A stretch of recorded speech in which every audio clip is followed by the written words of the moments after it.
Lord కంచిచర్లపట్నం ప్రజలారా, వేకుజాములో లేచి మీరు ప్రార్థించటం మీ కుటుంబానికి ఆశీర్వాదం. పెందలకన్నే లేచి మీరు ప్రార్థించటం మీకు దీవెన. తెల్లవారుచున్నది కనుక మేల్కొని మీకోసం మీ పిల్లల కోసం ప్రార్థిస్తారా? దైవజనుడిగా మనవి చేస్తున్నాను. వాక్యానుసారంగా జీవించుతున్న కుటుంబాలలో దేవుడు గొప్ప వెలుగును కలిగిస్తాడు. ఆత్మానుసారంగా జీవించుతున్న వారి జీవితాలలో యేసయ్య ఆశీర్వాదాలు కలుగు చేస్తాడు. మరి ముఖ్యంగా దేవుని కార్యాలు చూడాలంటే విశ్వాసంతో ప్రార్థించాలి. పెందలకని లేచి ప్రార్థించాలి. మోసం చేయకండి, మాయ చేయకండి, కపటంతో జీవించకండి, అక్రమాలు చేయకండి, అన్యాయాలు చేయకండి. మన దేవుడు అన్యాయస్తుడు కాదు. నీతిమంతులు వారు ఆలకిస్తాడు. మన పట్టణంలో ఉన్న ప్రజలు మారాలి, మన బంధువులు మారాలి. ఈనాడు చూడండి, క్రిస్మస్ నెలలో చాలామంది యవనస్తులు చెడిపోతున్నారు. డ్యాన్సులు వేయడానికి ఇష్టపడుతున్నారు, దానికి 10,000 కానుక తెస్తున్నారు. డ్రామాలు వేయడానికి ఇష్టపడుతున్నారు, దానికి 5,000 కానుకలు తెస్తున్నారు. స్టేజీకి 50,000 సౌండ్ సిస్టానికి లైటింగ్కి 25,000 వ్యర్థంగా డబ్బులు ఖర్చు పెడుతున్నారు. మరి డ్యాన్సులు వేయడానికి, డ్రామాలు వేయడానికి ఎంతో ఖర్చు పెడుతున్నారు.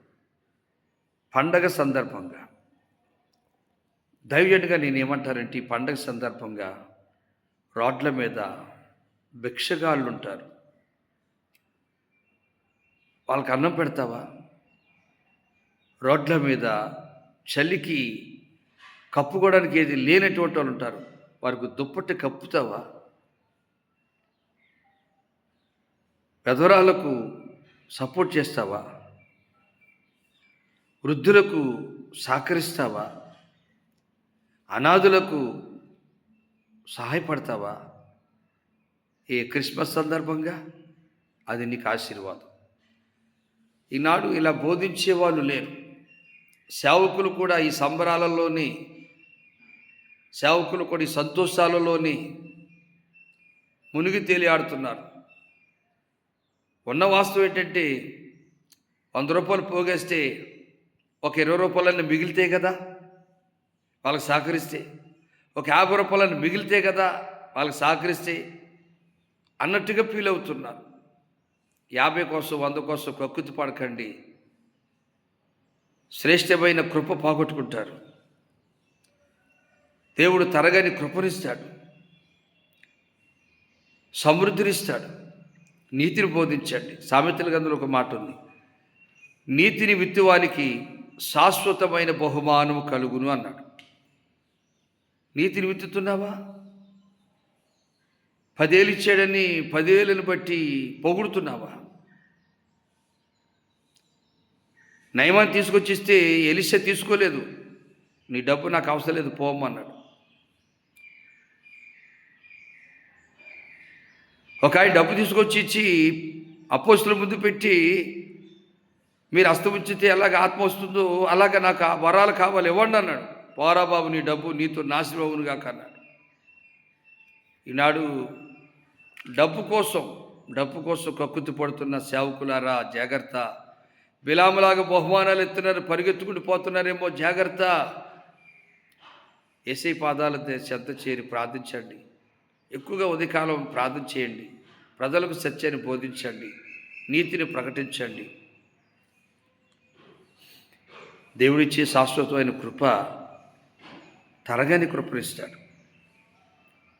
ఉదయకాల ప్రార్థన మీకు దీవెనని, ఉదయకాల ప్రార్థన మీకు ఆశీర్వాదమని, పెందలకన్నా లేచి ఎవరికి వారు వ్యక్తిగతంగా ప్రార్థన చేయండి.